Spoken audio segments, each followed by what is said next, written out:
All right. Aye. Hey, We can start the, Linda? 1, 2, 3, start the live streaming. Albert. Okay, we're going live. Okay. Hold on.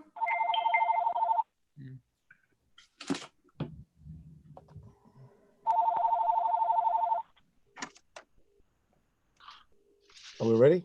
You're live. Are we live? Yes.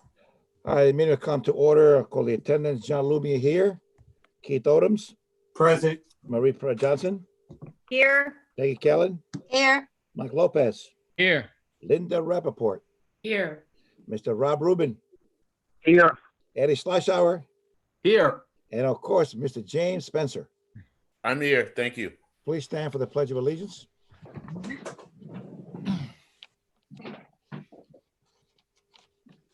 I pledge allegiance Allegiance to the flag of the United States to America, of America, and to and to the the republic for which it stands, one one One nation, nation, under under God, indivisible, indivisible, with with liberty. liberty and justice for all.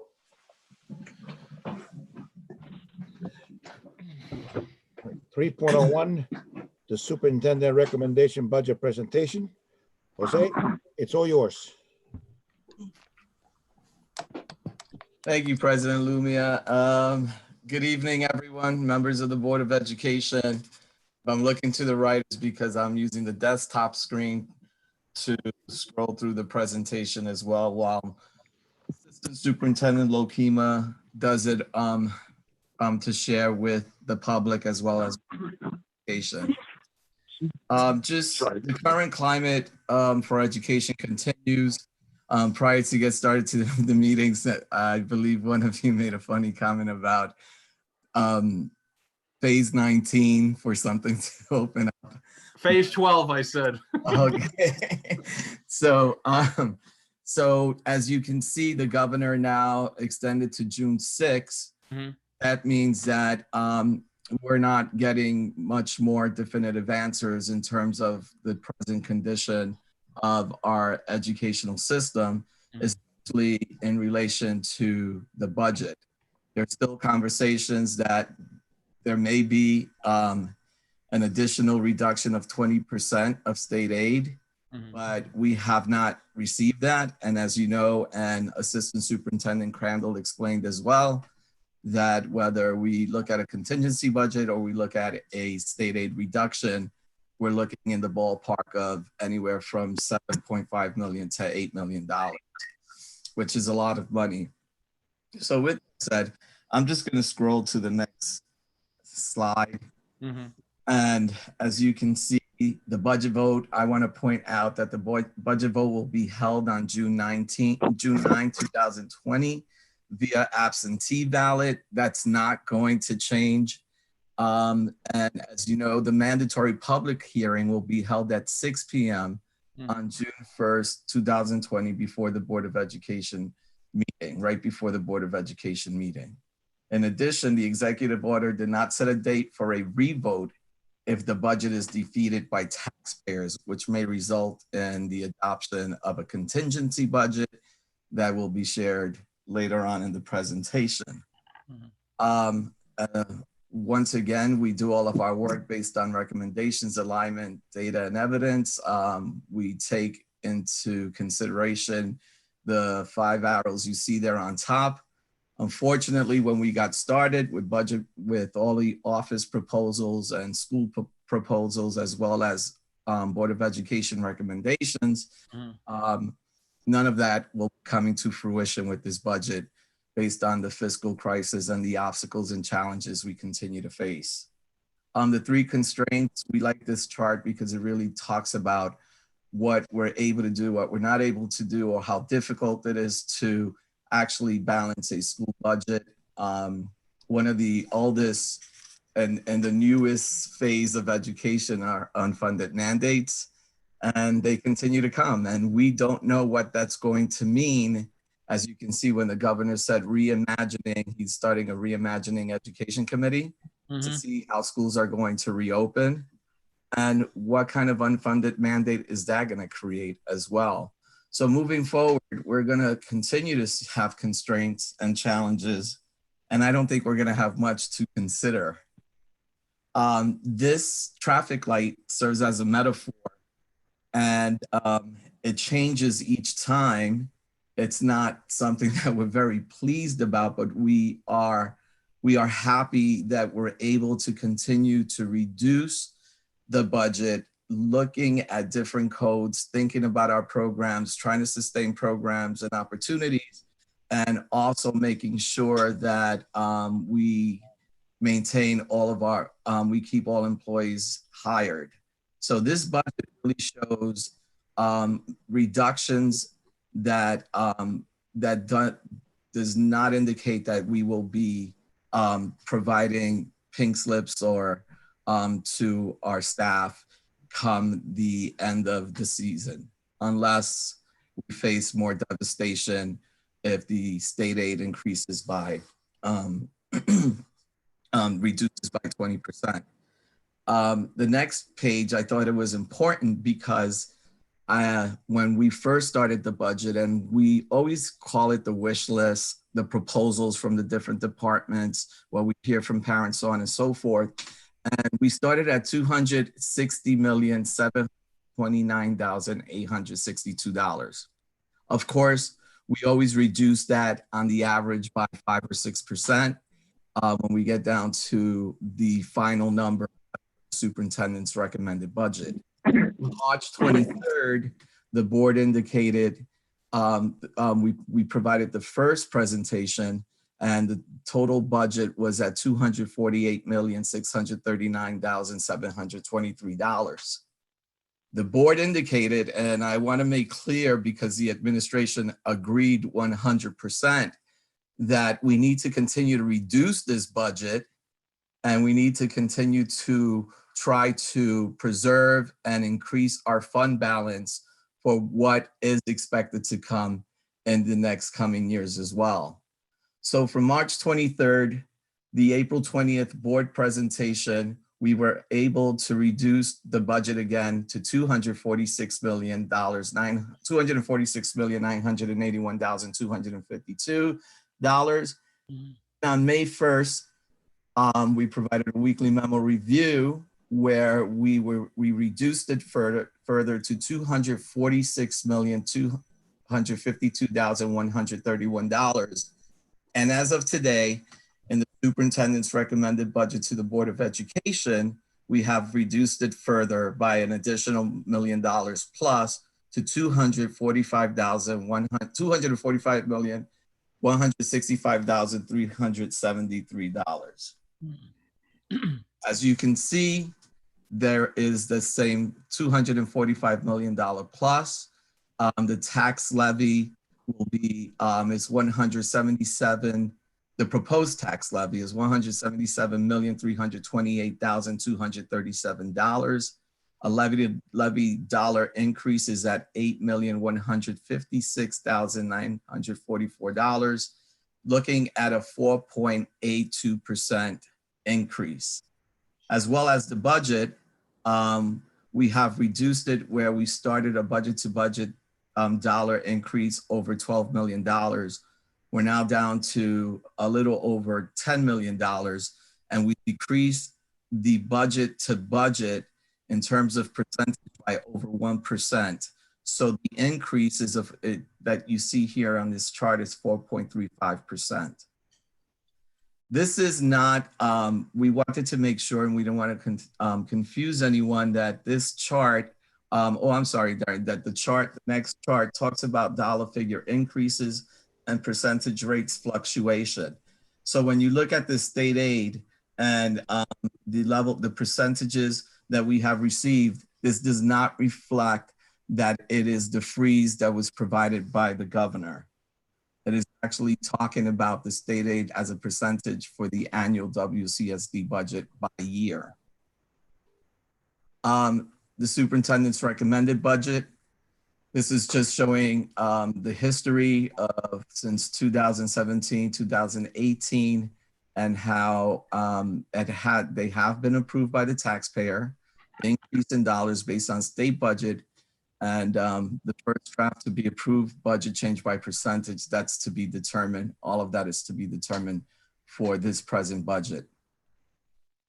So a challenging year, we review this. I want to go down to the district has not allowed for loss of employment cuts in over 7 years. So I think it's important to really share that information. And I think that in this current climate, what we're hoping for is that we can continue in this trajectory and not have any personnel cuts. In addition, the district had the opportunity to move general fund balance to the capital projects in 2018, totaling $6,036,082. This was done to support $3 million in additional work and balance in case of course overruns related to the bidding of the work. The district can now transfer these $3 million back to the general fund balance. And I think what we have to convey, if the Board of Education approves the superintendent's recommended budget at the next meeting or provides input for us to look at other areas, we will definitely make sure to do that. But overall, the one thing that we have to make sure to convey is that $3 million back to the general fund is really saying to our taxpayers that maintaining a savings for you, and that utilizing this kind of money will only mean that in the very near future, saying next year, the following year, that they may see greater increases in their budget to budget as well as in the tax levy. So what does it mean to use fund balance to assist in balancing a school? By definitions, well, we went through this, but the one thing, this is the last sentence. When using fund balance to balance a budget, it is recorded as an increase in revenue. It is a tool to balance a budget, one that we have never used. And we are encouraging that we don't use it still. This is also the breakdown that you see and that we've gone through before, the plan for the general fund balance. Capital fund return to general fund, $3 million. The fund balance addition through cost cutting in 2020-2021 budget, $717,056. Savings added to general fund. This is critical. $3,717,056. CARES funding for the 2020-21 school year, $1,095,728. Net savings to general fund balance, $2,621,328. As we continue, we show the same, what we provide in narrative, what we provide in tables. We also show it the expense breakdown. And as you can see, almost 52% of our expense breakdown is on salaries of these $245 million plus, 1.4% in supplies, 30% on benefits. So basically you're talking about 82% of a school budget, which that is clear across the state of New York, that the salaries and benefits is the bulk of a school district budget. Debt services, 3.5%, contractual, close to 6%, textbooks, 0.2%, and BOCES, close to 7%. So the revenue breakdown is what the money that we get. So we first talked about the expense, and now we're looking at how we get this $245,000. So close to 25% is in state aid. As you can see, 69% is the tax levy, what we receive from the taxpayer. Fund balance, other means to balance a budget, which from the fund balance, which we're allowed to do, the allowable amount, I believe, is 1.7%. Other revenues, 1%, and a tax levy increase, 3.3%. So this is a critical page because As you know, on March 23rd, we started with a budget of $248 million plus. And to get it down to that $245 million amount, these are some of the budget process reductions and cuts that have been made to balance the budget, preserving personnel. Contracted services and supplies, district-wide, instructional and non-instructional. Home teaching, management and coordination will be brought in-house from BOCES. Reduction on contracted services, phone upgrades, curriculum contracts, conferences. Reduction of 1 bus for interscholastic travel. I have to say that when we talked about this, we don't know what the climate is going to be. I don't think we should pretend that that we know for sure we'll be in school in September. We don't know what sports are going to be about, how they're going to run, excuse me. But in addition to that, the district has functioned for a very long time with 6 interscholastic buses. It's a little tight, but we have done it successfully. So this is really important to reduce from the budget right now, considering the current climate, that close to a little over $90,000 can be reduced from the budget just from this interscholastic travel. Elimination of field trip budget. I think I was going to add code, and I will for the next meeting, because it doesn't necessarily mean where our schools, our principals have site-based autonomy where they can make transfers into their budget if they so choose to utilize some money for field trip, academic related field trips. Reorganization of student services department, removal of lease purchase, the forklift and vehicle lift and transportation. Go on to the second page, reduction of 11 teacher positions through attrition, reduction of outside professional development. Will turnkey this knowledge in 2020-21.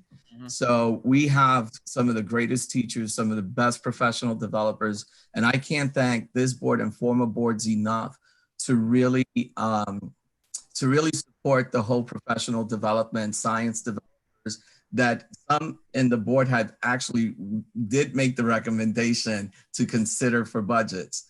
So we have really good administrators and teachers that can provide turnkey professional development. The reduction of 19 teaching assistant positions through attrition. It's also through vacancies.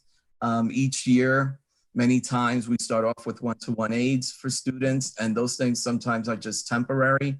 So there were a number of vacancies that are not positions that we anticipated or to fill. So we reduced 19 positions, and all in all, we're really talking about, I believe, the 7 teaching assistant positions that we would have to reschedule our elementary schools to make work with 7 less teaching assistants, when in the past, excuse me, years, we have actually increased the teaching assistant position. So we're not going to make it as thin as it was probably 6-7 years ago, but we need to make some adjustments there. Technology, adjust timing of lease purchases with BOCES, reduction of 1 custodial position through attrition, supply reduction, maker spaces, staff recruitment. We're not saying goodbye to maker spaces. We are so proud of our middle schools and our high schools that have their actual maker space room. We're just looking at the reduction of the supplies that we will spend for the maker spaces, as well as staff recruitment. We've done excellent work with maker spaces for students. I know that many principals, when you go visit, they love to show off their maker space room and about the things that students are doing in the maker space. But as well as that, the staff recruitment have done a great job of really looking and increasing diversity in the school district. We will provide a report on that where we can actually show in terms of the efforts and as far as new hires that we have in the district, we're talking about diversity from many different perspectives. So males in the classroom, African-American teachers, Latino teachers, so on and so forth. So we look at diversity in a much bigger way to what it means for us at Wappinger Central School District. Then salary breakage for clerical and steps positions, and as well as water and sewer assessments based on recent history of payments. Once again, the superintendent's recommended budget was shared in the beginning. That's that chart up, that table up on top, the proposed budget reviewed by the Board of Education, subject to change based on feedback, as I mentioned already, unexpected developments, and fingers crossed, Governor's Foundation State Aid. Hopefully we will get more money. I doubt that's gonna happen, but that's definitely something that would be great if it happened to schools in New York State. Levy to levy, proposed allowable tax cap is within regulation. This is super important. We have a responsibility to be fiscally diligent and ensure that we have a fund balance. Budget to budget, proposed allowable tax cap within regulation, taxpayer approved budget comparison from the 2019-20 to the 2020-21 school years by percentage increase. Moving forward, this is a great chart. Kristen and I are always talking, Assistant Superintendent Crandall, Kristen, we're always talking and trying to see what we can do. And she had this epiphany. She was like, oh my God, I figured out what I think we can create as a sheet to really show and express to the Board of Education, as well as to the public. Kristen, because this is something that you did such a great job of, can you please share this slide presentation with the Board of Education? Certainly. So every year, the Wappinger Central School District has gone exactly to the tax cap. Our budget has been side by side with the maximum allowable in an effort to maximize revenue. And what we're trying to show in this slide, and every couple of years we get asked the question, what happens if we don't go up to the maximum allowable levy? And this slide depicts how the revenue is lost and how it's compounded year after year, because there's no mechanism in the tax cap calculation to allow you to recoup any of that tax levy that was lost in a year when you did not maximize. So this is just a scenario showing from 2013-14, if the district had decided to not maximize the revenue or tax cap calculation and they stayed $500,000 below the tax cap. Given everything else remaining the same at the end of that 5-year span, the district would have lost $564,689. And that's how that revenue compounds. Again, that was just 1 year. There are many districts that do not go all the way up to the maximum. There is an article in the fall 2018 ASBO New York Magazine, which was shared with the board back in February of 2019 with that board, that explained how a school district, I believe it was Rome, every year for 4 or 5 years stayed below the tax cap, and just the catastrophic effect that it had on their ability to budget going forward. So we've been very thankful that our community has supported the tax levy going right up to the tax cap calculation. Thank you. Thank you for providing that description. Here's where it gets really, really ugly to talk about the contingency budget. So education law sets the third Tuesday in June for the revote. Governor Cuomo's executive order did not establish a day for a revote. If a revote is not established and the budget fails, the district will go to a contingency budget. Contingency budget automatically off the top removes all expenses that are not ordinary and contingent. For example, equipment. The 2020-21 tax levy would be capped at the 2019-20 amount. So we would go back to the amount of $169,171,293. This action equates to a $7,439,888 reduction from the current proposed budget. The contingent budget would be $237,725,485. This would be a 1.18 increase from the 2019-20 to the 2020-21 proposed budget. In terms of the budget amount, it would be a total of 1.18 increase. Now we get to the difficult decisions.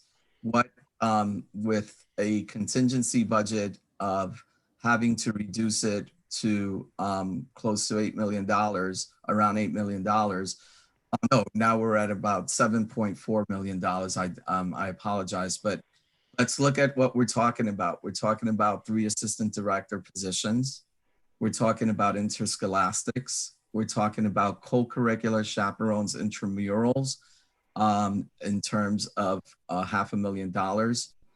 Director positions as well, 2 director positions, interscholastic transportation, special projects, library books, magazine subscriptions, CTI slots, career technical instruction, where our students attend BOCES. As you know, we always actually reduce the CTI slots in every contingency budget we have created. You have to move up the slide. Excuse me? You have to move up the slide. Yeah. Okay, thank you. The reason why the CTI slots is only 10 is because due to, I believe it was the April 20th presentation that we had already reduced some slots from CTI. An assistant principal, 10-month position. Teacher positions, we're talking 32. We would go back to the old paradigm of enrollment, classroom enrollment, where we would fill the classes to maximum and reduce it and doing away with what we have worked so hard to create with the Board of Education, past boards of education, as well as this current Board of Education that strongly believes in smaller classroom sizes.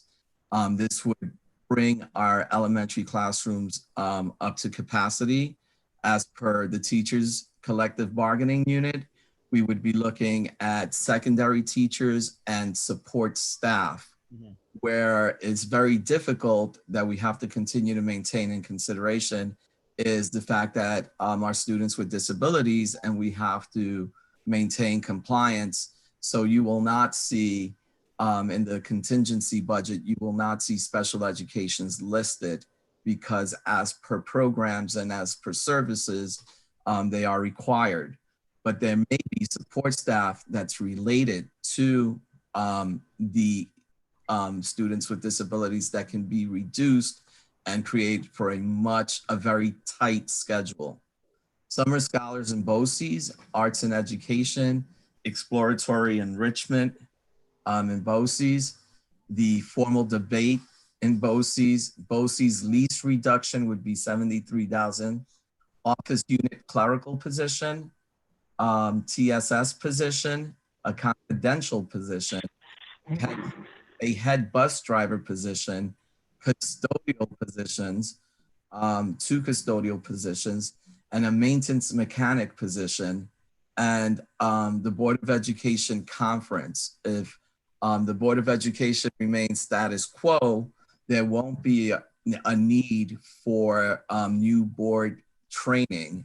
I also believe, as I said about the teachers, we have some seasoned Board of Education members that can actually, we can work together with the district clerk to create a schedule of possible different trainings as you are able to do so locally in-house. So when you look at this total contingency reduction, we're talking $7,439,888 total to be able to create this contingency budget and work at our schools at this capacity. And I just got really sad. And so here we are, and I will mute and here for our president to facilitate discussion. All right. Are there any questions by any board member? Yes. I'd like to make, Marie? Marie? Go ahead with Rob first. Bob? I just wanted to make a comment. And I think that this budget is reflective of a very arduous task that our central administration went through to get to this point. I think that they are to be commended because they took nothing lightly, and every day, every minute, I don't know how they did it, but they worked on this. And I would like the public to realize that the Wappinger School District recognizes the tenuous situation that the state and as a result the district is in right now. And it'll continue to evolve, unfortunately. Thank you. Anybody else? Yes, Marie? please. Marie? Okay, I'm hoping Kristen can just clarify a couple of quick things. Quickly, just for the public so that they would know, if we unfortunately have to go to the catastrophic contingency vote, I can't scroll through the thing. I was trying to count up the number of positions that we would lose total on a contingency. Do you happen to know that? I was trying to count up. Well, here's the thing. At this point in time, this is just an idea of what that spending plan would look like. Because Okay, so this is an idea. This is not set in. No, I'm not saying set, but I'm just saying approximately if we got stuck on this. It's over 45 positions. It's over 45 positions. Okay. It's truly catastrophic. I want the public to understand that. That's an awful lot of positions. And the amount of work that you guys put in is Immense on that. And I want to be clear on that because I just wanted to understand that 45 positions, not guaranteed, but up to maybe even more, If not more, if right. catastrophe hit, that we would Well, and have to possibly eliminate on top of everything else.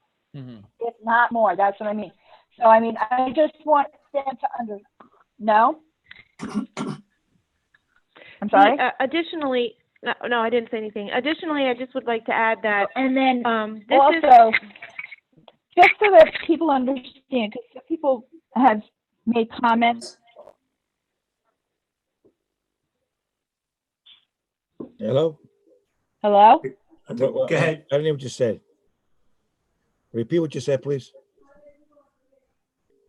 Kristen, I cannot hear. I can't hear her.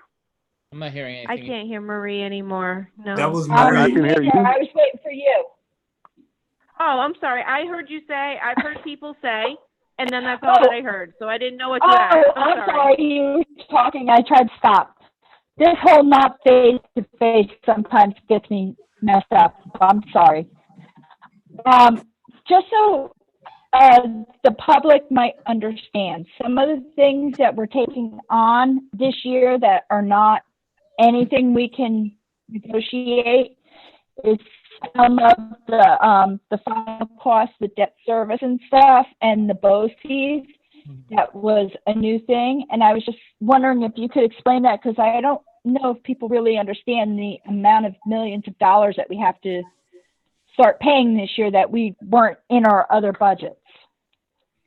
Okay, so sure, I can explain that. So our budget, as you saw in the presentation slides, consists of several different areas, from salaries to contractual, contracted services to supplies, debt service, transportation, those type areas. So we are a service industry. We service children. We provide education. So it would make sense that the majority of our expenditures are in the area of salaries. We have many bargaining units, many individual contracts that support the educational endeavors of the district. So there are costs that are associated with contracts that have been negotiated in years past, as well as in the current year, in order to meet those contractual obligations. Salary projections are done, and those are the numbers that are included in the budget. In addition, the district has offset benefits that are required as part of those contractual agreements. There are increases in health insurance every single year. The district is included in a consortium that is at the Dutchess County level that is very large and has a very good history with regards to claims and our experience. And we did have a relatively low increase in health insurance for the 2021 year. But again, when there are 4,000 or 5,000 people that are covered, just between retirees and active staff, that expenditure is large. The district has taken on several capital projects over the past few years.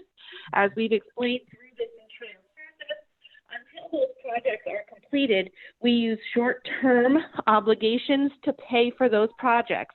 We don't want to take out a full long-term bond for a project if we don't spend the full amount that was approved by the taxpayers for the work to be done. So until the long-term obligations begin, the serial bonds begin, we take out short-term obligations, which don't carry as high of a principal and an interest payment. When those projects become finalized, we do take on those long-term obligations, and that's when those principal and interest payments, just very similar to mortgage payments, principal and interest, start to be levied against the district. And those expenditures start to kick in. And we have done several projects that have taken 2 to 3 to 4 years. And those are now hitting our debt service schedule. Those payments must be processed. We also entered into a new energy performance contract. Well, yes, that does reduce our expenditures over time. We are making a payment in 2021 and have yet to realize a lot of the savings or any of the savings up until that point. So again, it's kind of a timing thing. And additionally, we did not anticipate, or nor did anybody else, that the revenue increase that we were going to be seeing from the budget from New York State to be reduced, number one, back to the prior year, and or potentially reduced even further as a result of the revenue look-back periods that Governor Cuomo has the ability to do within this budget. So we are currently waiting, as the superintendent had indicated, for the results of the April 30th look-back to see what impact that may have on state aid. But again, we have to be mindful of the fact that the governor has the right to do this again in September and in December. And we have no idea what school is going to look like in September, much less in December. So we have been doing the 3 basics. We've had continuity of learning, we've provided childcare, and we've worked in collaboration to provide childcare, and we've served meals.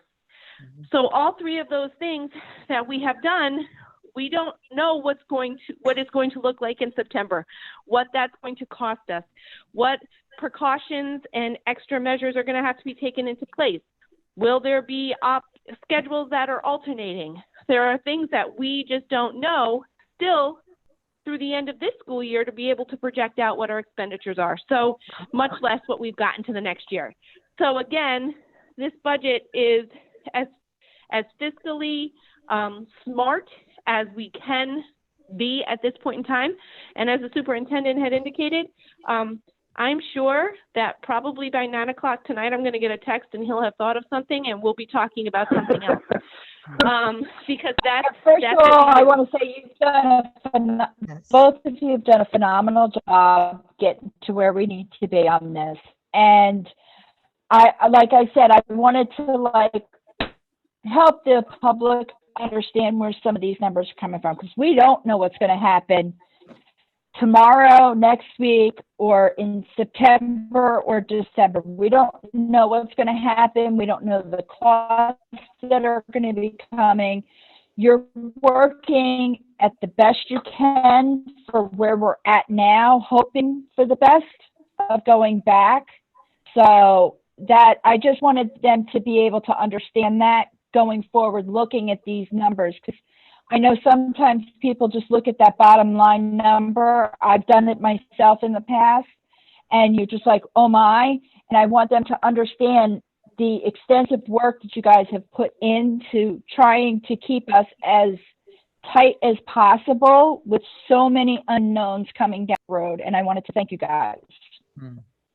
Any Well, other thank you for comments? that. But I would also like to, sorry, I just have one more thing to add that, once a budget is approved by the Board of Education, it becomes the administration's sole job to provide the community with as much information about it as possible. So the roadshow presentation that we have done in years past under the superintendent's guidance, that's where a lot more nitty-gritty is even provided. So again, once that presentation comes out, it will explain things at even more granular level, because that's what we do. We have to share this information. We have to spread the information. We have to answer the questions. And, it's just been such a long process to get to a point where we actually have a budget. So that's why it will be exciting to see where we land after Thursday, but also for us then to develop this this information sharing presentation that we always do. Are there any other comments from board members? John? Mr. Lumia, may I say something when you get a chance? Wait a minute before you say that. Are there any different comments from other board members besides Ruth? This is Keith. I have just one wanted to- question too. Hold on, maybe Keith. Rob, just wait until the rest of the board have a chance. Yes, absolutely. Keith? Yeah, thank you. I just wanted to also to thank the Superintendent Carry On and Assistant Superintendent Crandall for this. It's just not a budget, but I see it more as a plan, a solution and a resolution for the many different ways that it may play out. So again, somebody mentioned you can't just look at the bottom line. You have to look in between the bricks to see what this is made up of. And I hope for the students that there is not a decrease in state aid, because the students are the ones that's going to be affected. I know a lot of taxpayers are worried about what they're paying, but it's the students that's going to make the community grow and stay strong. So I just wanted to add that so that this budget could be passed. Mr. Lumia? Yes, Peggy. John? Yes, Peggy. Okay, Mr. Lumia, you're out of time. You need to request additional I'll time. make a motion that we go for another 10 minutes. I'll take attendance. So Keith? moved. second, So moved. All right. Second. All in favor, look. Yep. aye, Yes. Ruben? Yes. Keith? Yes. Marie? Yes. Peggy? yes, Ruben? Yes. Yes. Mike? Yes. Linda? Jim? Yes. All right, we got unanimous, most of them votes. All Hold right, on a second. let's go on. okay. Who's Mr. next? Lumia? Who is Sorry, I was next? Peggy, I believe you have the vote. You have the floor. Go ahead, Peggy. Okay, just a little clarification on the item that would be taken out in the contingency budget that says Board of Education conferences. As I understand it, am I correct? That's the money in case new board members are elected for them to go to the mandatory training. Is that not correct? Yes. Yes, it is. And Yes. at this, Well, yes, in and at this that point in case, time, yes, go ahead. well, at this point in time, because we currently have potential candidates, that's not something we can take out. Right, but it would not be, but it would have to, it couldn't be taken out of the contingency budget. it couldn't be taken out in the contingency budget because it would still be mandated if we do have them. So it would only That's go out. correct. Yeah, That's correct. so it shouldn't really Well, we only be. learned of the potential candidates this afternoon. So again, this is just an idea of what the contingency could look like. It will be refined and honed and have more conversations if the event requires another formal presentation to the Board of Education. Okay. But But that's if again it- at a later time. But if there's no new members, we wouldn't be spending that money anyway, would we? No. Well, That's correct. Okay, thank you very much. At this point in time, when we added it, we did not anticipate any new members, but at this point in time that there potentially is an additional candidate that would be running, we do have to leave it in there. Right, okay, thank you. I just wanted the public to understand that the board is not planning on going to any conferences that, whether it's a regular budget or a contingency budget under these circumstances when we're so tight and the students are losing things. We're certainly not going to go to conferences unless they're ones that are mandated for new members of the board. that's correct. Eddie? Just a quick question, but first, just to follow up on my email, obviously, thank you, Jose, Kristen, and senior staff for all the hard work in putting this thing together and kind of chopping it down over the last 6 weeks. Hopefully, soon enough, you'll be able to get a good night's sleep. I just have a quick question, either Jose or Kristen, just with regards to the water and sewer assessment. If somebody could just roll back, if that's Darren, if you just roll back that down on the screen, on the cut. That was in the cuts originally, Darren, not in the original- contingency. Yeah, the original of the superintendent's. Keep going. There it is. It's right there. Okay, just based on recent history of payments, I know that the district has entered into an agreement into the new water and sewer district on the Route 52 corridor by John Jay. Was the review of the history of payments exclusive just to that area, or was the entire district with all the towns reviewed? When the superintendent came back around to all of the senior staff and said, I need you to take a better look, another look, a second look, and a triple look, Mr. Bross reviewed the entire water sewer bill history that he has at his fingertips and was able to make that assessment. So that's a combination between the water and sewer. Those are two separate codes in the budget, but that is a total for All right, that so area. not So it just the was new East district-wide. Fishkill district, No, it was district-wide. not. Okay, No, just thank you for that clarification. I appreciate it. That's it. Thanks. Yeah. Any other comments from other board members? Just Hey, a Mr. Lumia? question, Yeah, Peggy, go ahead. Okay, just for the information of the general public, because who may not all be as familiar with accounting terms, because I wasn't and I had to ask. Salary breakage, as I understand it, am I correct, Mrs. Crandall, means that when you hire, people retire at a higher pay grade and then someone else is hired and they're paid less because they're brand new. Is that correct, what salary breakage means? Breakage is, yes, the difference between a person retiring and the replacement of that person. Some of the contracts that the district does have in place, or do have in place, do include steps, meaning that if a person comes in, they would come in at a step 1, for example, or they have minimum salaries that they would be hired at, which is how we computed what that breakage would be, inclusive of the retirement and FICA and other benefits related to it. Thank you. Ruben, you had a question, I believe. Mr. Lumia? Not a question. I'd just like to make one statement that the community, as well as this entire central school district, has worked very hard over the years to bring the state of our district up to where it is right now. And I say up because quite a number of us remember times when, as an example, after a rain, every school building leaked and leaked like crazy. And I think this is a very carefully crafted, well thought out budget that doesn't allow us to slide back to, say, 5 or 10 years ago. And I'm scared. I got to tell you, I'm really scared that I don't want to see us go there. Jim, I believe you Thank had a you. question. Jim? Mr. Yes, first I want to thank Superintendent Carrion and Assistant Superintendent Crandall for their hard work. I'm going to ask a very naive question. Don't beat me up about it. There's been some talk about another stimulus that might trickle money from the feds back down to the states, and then the states would then supplement, I guess, some of the school districts. How, if that would affect the budget for this year or next year, I'm not sure, but can anyone speak to what that might mean if we all of a sudden, maybe it wasn't doomsday and the Fed came through and gave the states money that came down to the school districts? Would that affect this budget? It would affect the 2021 budget, just like that CARES money that we've spoken about, and we are cautiously optimistic for.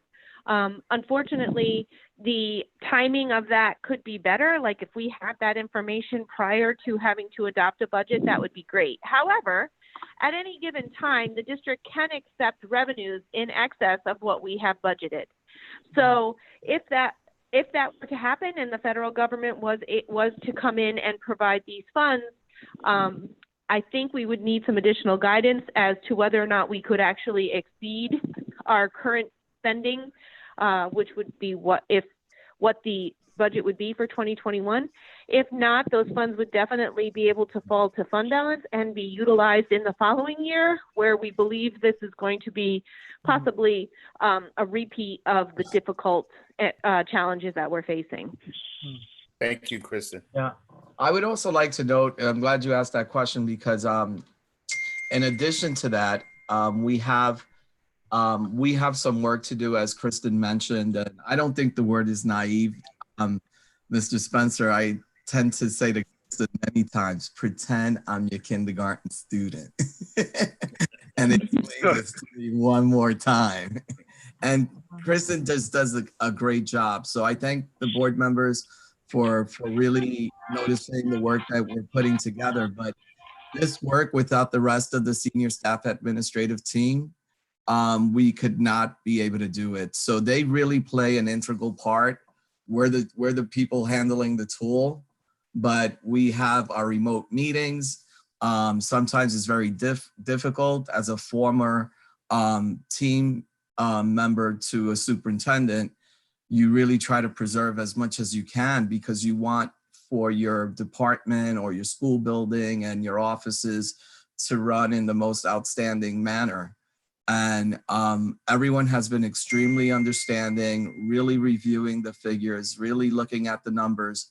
And as Assistant Superintendent Crandall mentioned, those little three things, the continuity of learning, especially the food distribution, will consume the life of human resources, office and compliance and information, curriculum and instruction, student services, and the facilities and operations, as well as the business department.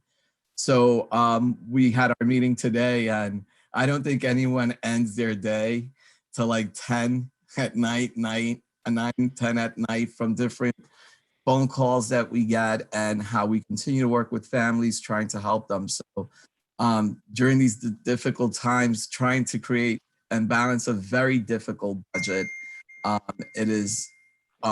it's been a great team doing this work and trying to meet the challenges during these most difficult times. So thank you.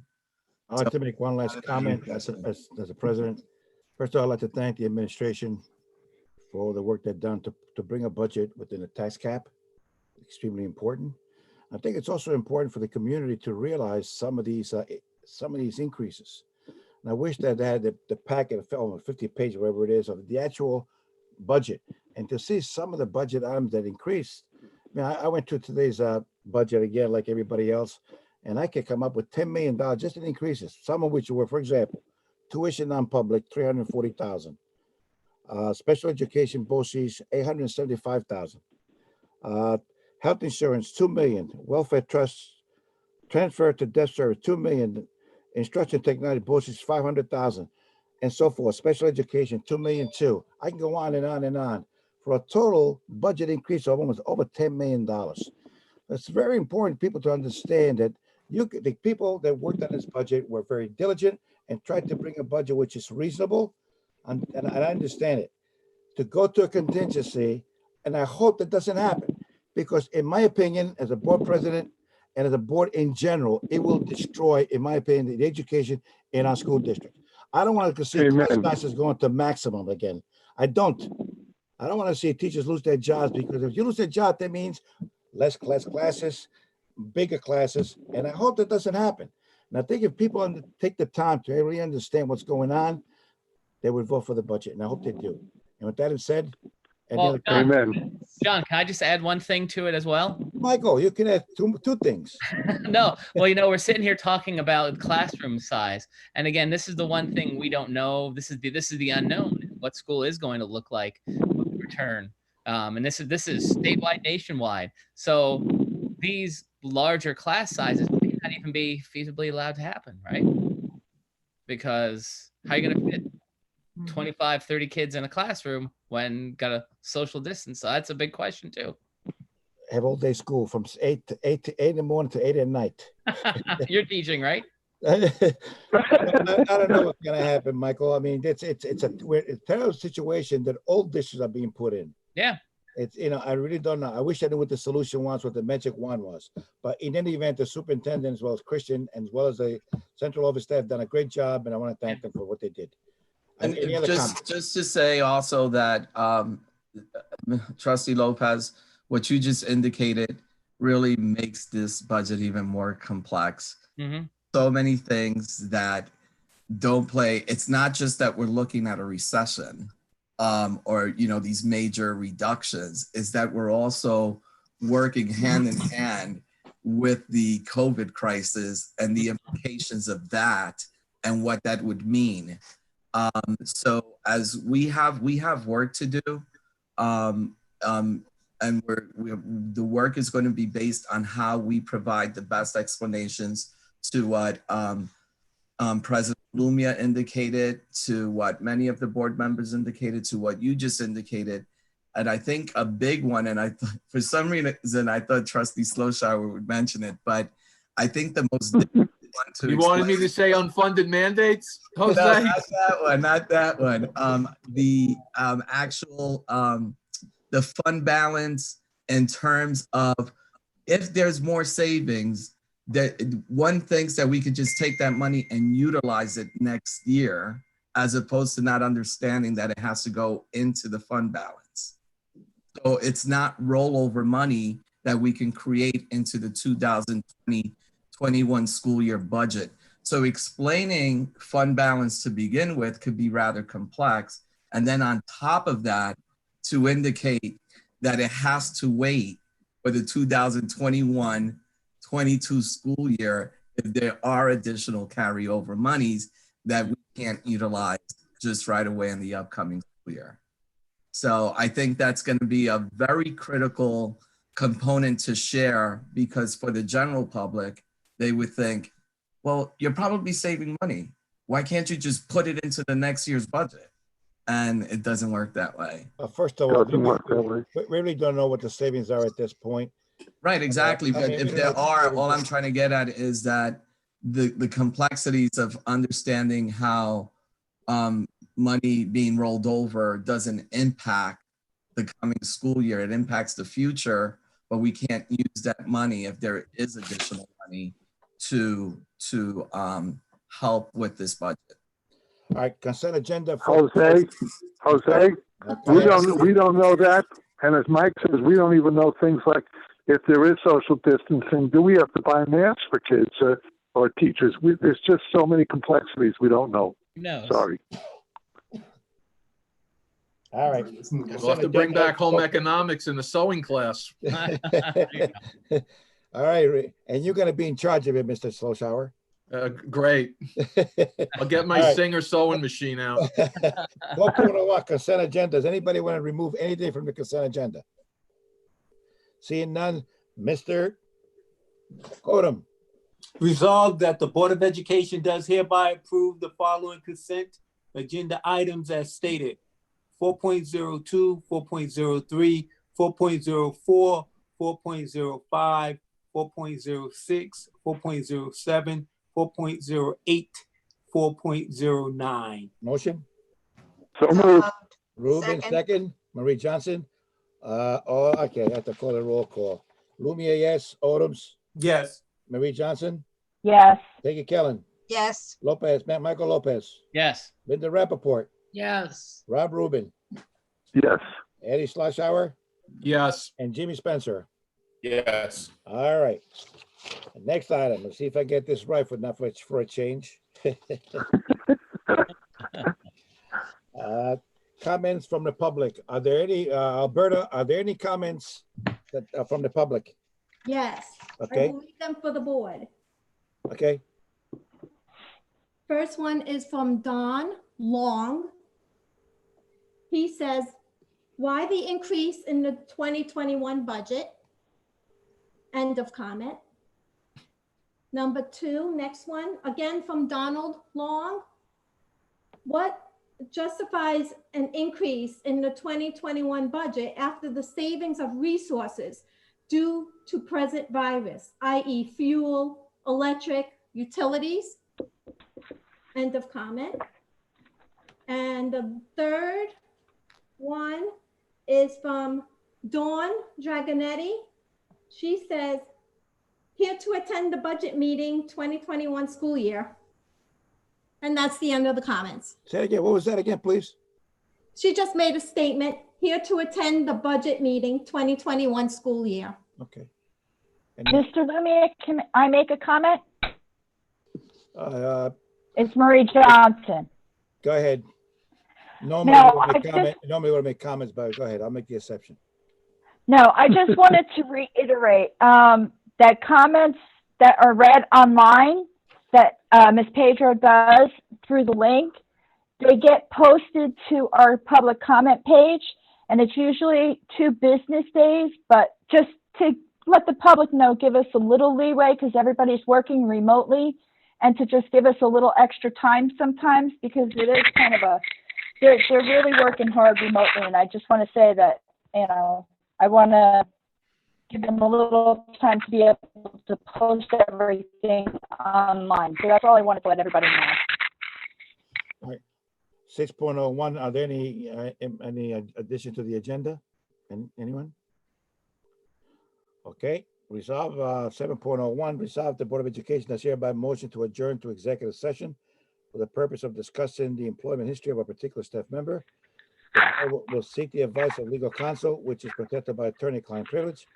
After the discussion, the board will adjourn the meeting. There will be no further business on the action taken by the board. So at this point. So moved. Second. Okay, I'll make motion that we adjourn the meeting. Once again, attendance, John Lumia, yes. Keith Odoms? Hold on. You're not adjourning the meeting. You're motioning to go to exec session. So go ahead and take the vote. Motion to go to adjourn to executive session. John Lumia, yes. Keith Odoms? Yes. Marie Johnson? Yes. Peggy Kellen? Yes. Mike Lopez? Yes. Linda Rappaport? Yes. Rob Rubin? Yes. Eddie Schlossauer? Yes. And last but not least, James Spencer. Yes. And with that said, have a good night, everybody. And Night. and talk to you soon. Bye.